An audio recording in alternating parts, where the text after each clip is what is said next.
Avant toute chose, on va renommer nos émetteurs. Donc ceci, ce sera l'émetteur Corsair. Et ceci, l'émetteur B17. Voilà. Ok, donc je la remets à 0. Et la première chose qu'on va faire, donc même s'ils sont pas bien alignés, c'est pas grave pour le moment. Première chose qu'on va faire, c'est donc aller faire un cache. Donc ce cache va permettre d'enregistrer en fait l'animation, et chaque fois qu'on va ouvrir la scène, on risque pas d'avoir de problème. Donc on va faire un bake en fait de cette animation. Donc sur les 500 frames, ok, faisons le bake. Voilà, en fait on n'a rien qui nous montre que c'est fait, mais c'est fait. Et faisons le mec. Voilà, en fait, la seule chose qui nous montre que c'est fait, c'est qu'il nous dit qu'il a fait 500 frames. Ça va super hyper vite. Donc, maintenant, en fait, quand je me promène dans ma timeline, ben voilà, et je peux faire ça parce qu'il y a ce cache qui est enregistré. Si je faisais ça, ces allers-retours dans ma timeline sans avoir ça, j'aurais tout d'un coup des choses qui ne sont pas correctes. Bien, donc, j'ai ceci maintenant qui est prêt, on est prêt à calculer. Donc l'idée c'est qu'on va calculer sans l'image de fond. L'image de fond, on va se la sauver après. Donc ben, on peut la sauver peut-être maintenant, c'est bien plus simple. Voilà, donc on cache les émetteurs qui sont là. En même temps, je vais aller dans le petit filtre qui est ici en haut à droite et je vais lui dire que je veux voir ce qui concerne le rendu. Donc display in render, là, la petite caméra. Donc à partir de là, maintenant, j'ai la possibilité de désactiver aussi le fait que les éléments soient vus au rendu. Donc je vais faire ça aussi avec les avions, la collection des avions. L'area light, je n'en ai pas besoin pour le moment, donc je peux aussi la désactiver, c'est pas grave. Donc l'idée, c'est que je vais calculer cette image-là, donc simplement en faisant un render image. Oui, alors, moi j'ai un petit souci dans ma scène que vous n'aurez pas.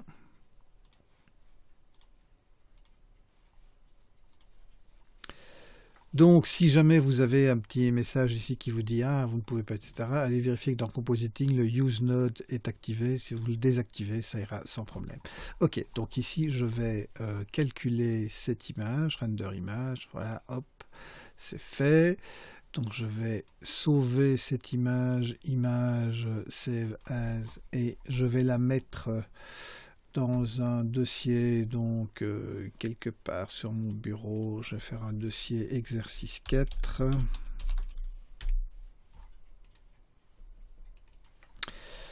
Et je vais me faire un dossier plutôt rendu, voilà, hop, et ici on va appeler ça BG. Background ou image de fond, enfin vous mettez comme vous voulez, c'est l'image, je prends en PNG par défaut. Voilà, ok, donc ça c'est fait. Maintenant revenons à nos images ici, et l'idée maintenant c'est de calculer l'inverse, donc les avions, mais sans le fond. Donc pour ça, je vais aller dans mes options de rendu, donc le deuxième onglet ici au-dessus, avec le petit dos de l'appareil photo là. Je vais dans film et je vais cocher transparent. Donc là maintenant je ne vois plus que ce qui est de la 3D sans le fond. Donc je peux calculer mes images. On sait que la simulation allait jusque 200 et donc on peut calculer de 200. Alors, on va pas faire de trop. Faisons de 200 à 325 par exemple. Donc je vais dans mes rendus ici. Je vais aller de 200 à 325 en 25 images secondes. Comme ça j'aurai le bon et je vais sauver. Alors ce que je vais faire, c'est je vais sauver pas des PNG mais des OpenEXR parce qu'on va voir qu'on va utiliser des passes.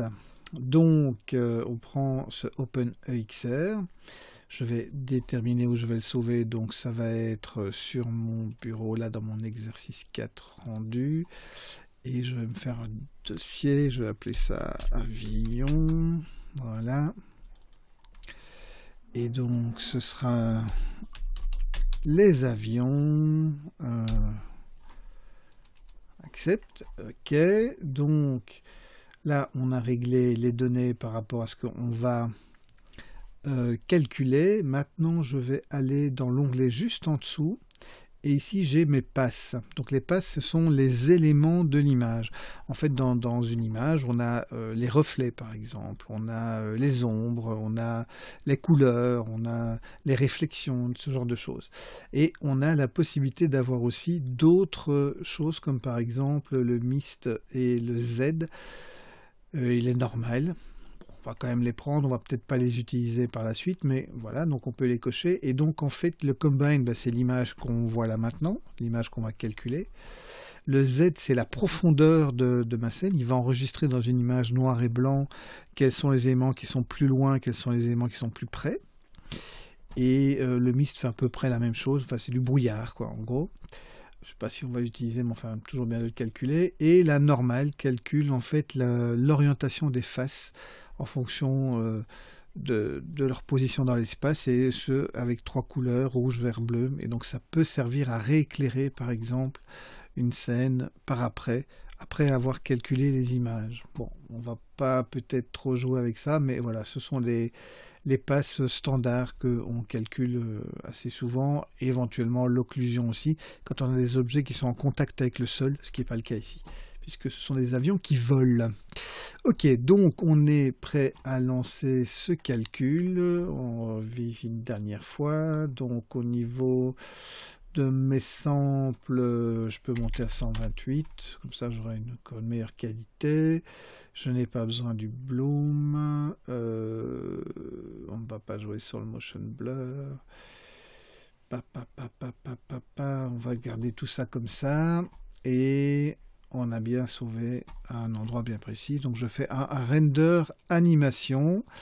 Il va calculer cette animation. Oups, petit problème, voilà. Donc là, vous avez vu tout de suite, il y a les émetteurs qui sont dans le chemin, parce que ces émetteurs, on n'a pas décoché le rendu. Donc dans render, il faut décocher le fait que ces émetteurs soient vus. Voilà. Dans le viewport, ils sont déjà cachés, mais il faut aussi qu'ils ne soient pas vus dans le rendu. Et donc là maintenant, je peux relancer mon animation. Et voilà, et les choses se passent on ne peut mieux. Voilà, voilà, voilà. Et donc on se retrouve après ce calcul qui va relativement vite. Bon, il y a quelques éléments quand même à calculer, mais voilà, à peu près 1 seconde par image. Donc c'est encore assez simple. Ok, voilà, il a fini de calculer, donc il a pris quelques minutes, pas grand-chose, voilà. On va maintenant créer une nouvelle scène. Donc on avait, il faut rappeler la principale, l'hélice rotation, on a calculé la rotation de l'hélice. On va rajouter une nouvelle scène qu'on va appeler cette fois-ci compo.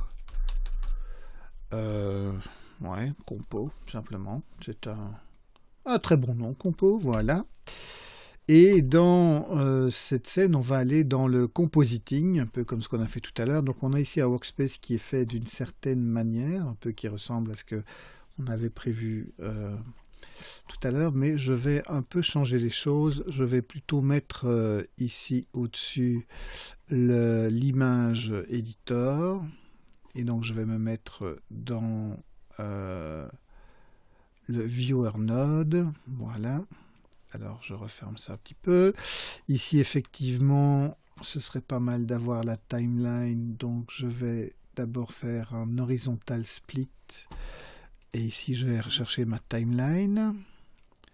Comme ça je peux jongler dans ma timeline. Et ici en dessous, je vais mettre mon node editor. Le node editor qui se trouve... comment est-ce qu'ils l'ont appelé maintenant? Ils ont changé le nom de cet éditeur.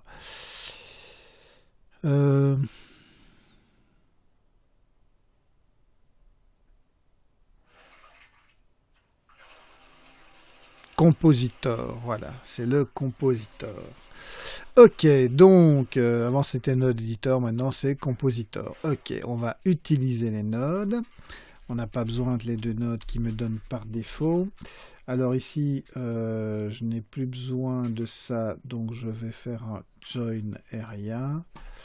Voilà, et ça en fait, j'en ai pas trop besoin pour le moment. On va se concentrer sur le viewer node et sur les fenêtres qui sont ici au centre. Donc on va charger les images qu'on a calculées. Pour ça, donc on va ajouter des nodes qui vont nous permettre d'entrer et qui vont nous permettre de sortir, comme un peu ce qu'on a fait avec les listes. Donc j'ai un input qui me permet d'aller chercher une séquence d'images, input séquence d'images. Donc je vais aller chercher là où je les ai calculées. Alors je prends toutes les images, donc là elles sont rangées dans l'ordre. Hop, import. Voilà. Et donc on voit tout de suite qu'il a l'alpha, etc. Tout est là, tout est prêt. Et on a les différentes passes qu'on a calculées, qui sont ici isolées. Alors on sait qu'on a 126 frames, puisqu'on a calculé de 200 à 325.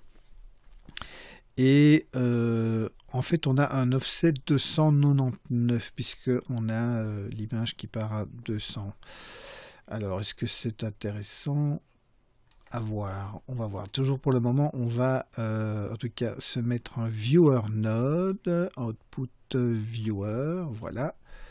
Et on va relier. Alors on peut relier automatiquement en faisant un contrôle majuscule et en cliquant sur le node. En même temps, chaque fois qu'on clique sur ce node, on voit les différentes passes. Donc ça, c'est par exemple le mist. Ici, c'est le combine. Là, c'est l'alpha. Donc il nous permet de compositer. Donc tout ce qui est blanc va apparaître, tout ce qui est noir sera enlevé.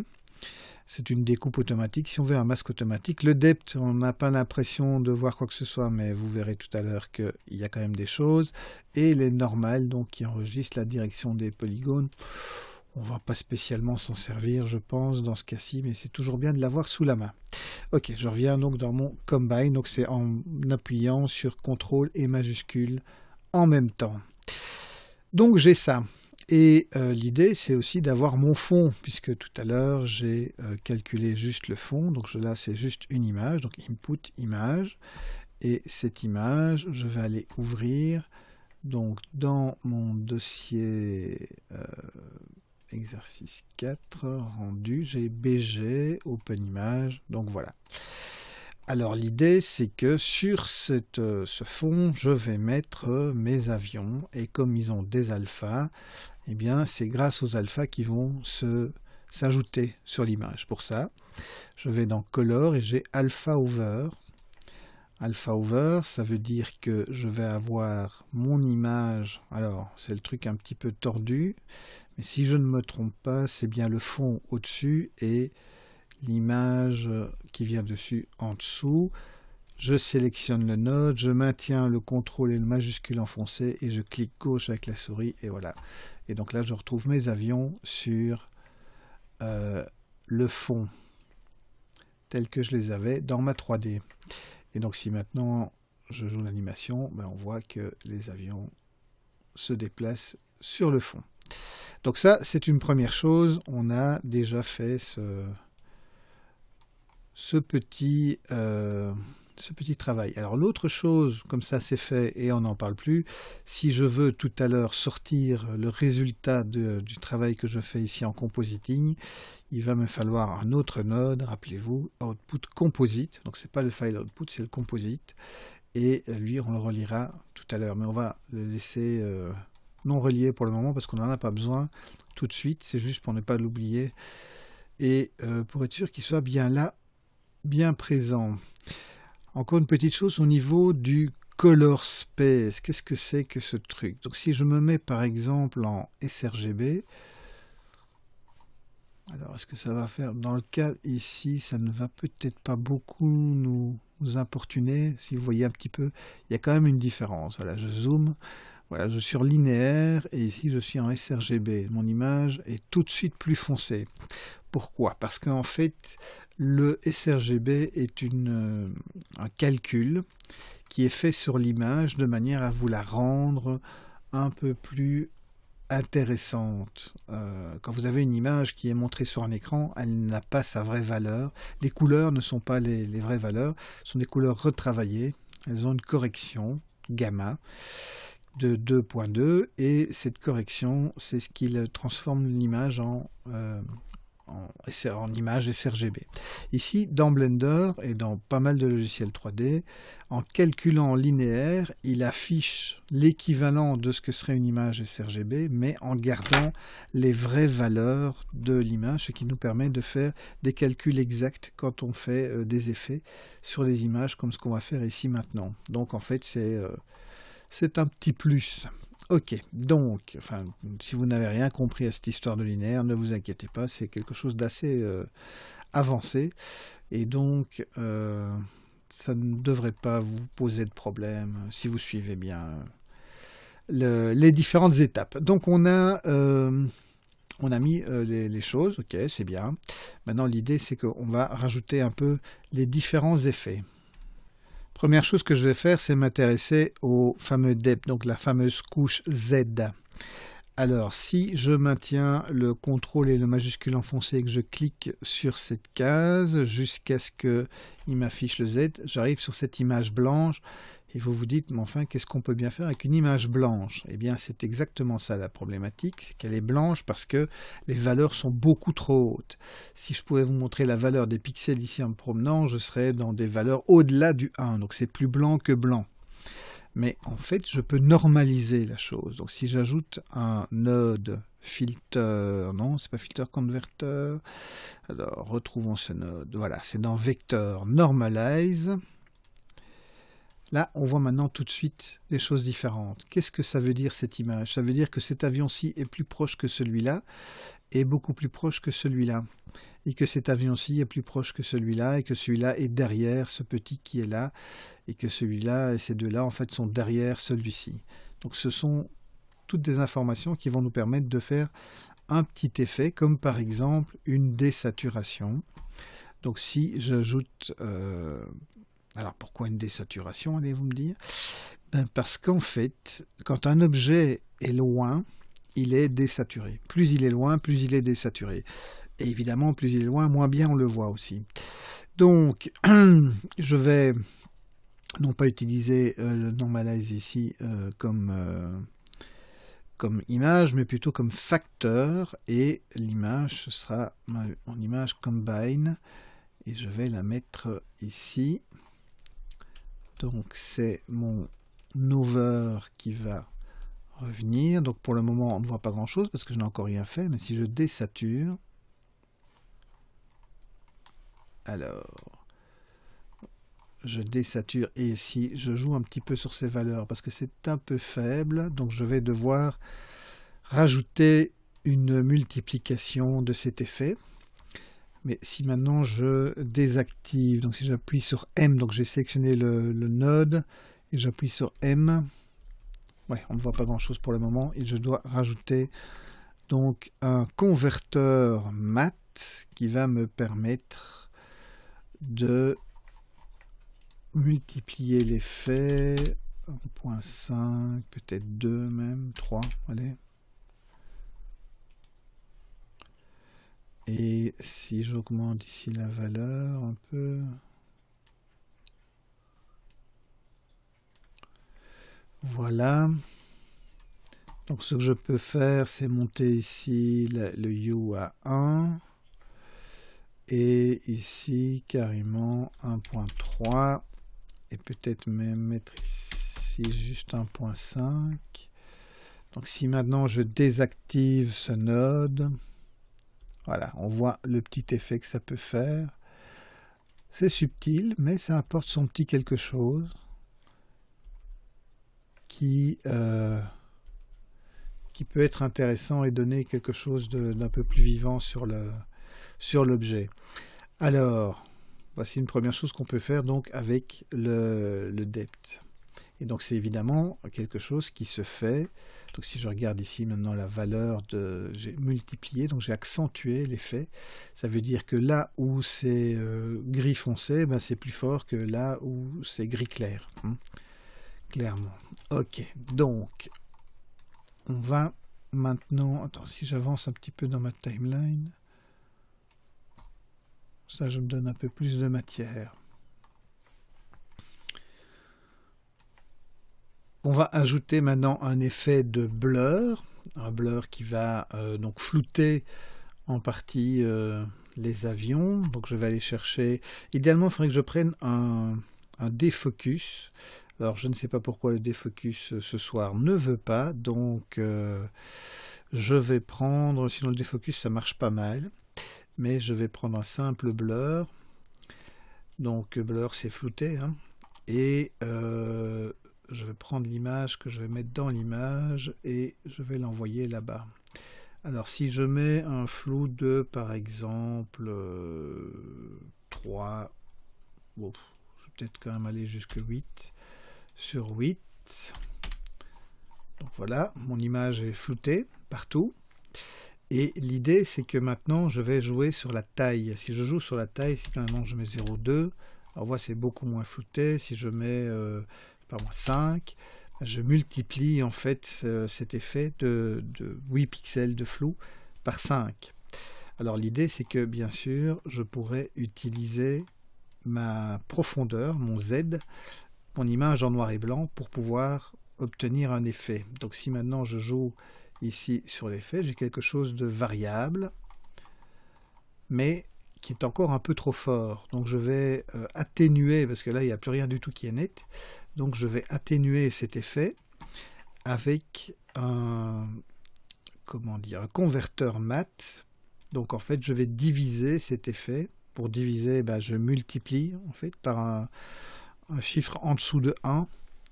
Donc là je divise par 2, mais je pourrais diviser en 3 par exemple. Donc voilà, il y a du flou et il y a du plus net. Donc si je viens voir maintenant cette image là, théoriquement ici je suis assez net. Voilà, cet avion-ci devrait lui être vraiment net. Donc si je viens, alors peut-être ce sera plus facile avec l'image de fond. Donc ici voilà, il est net et les autres sont plus flous.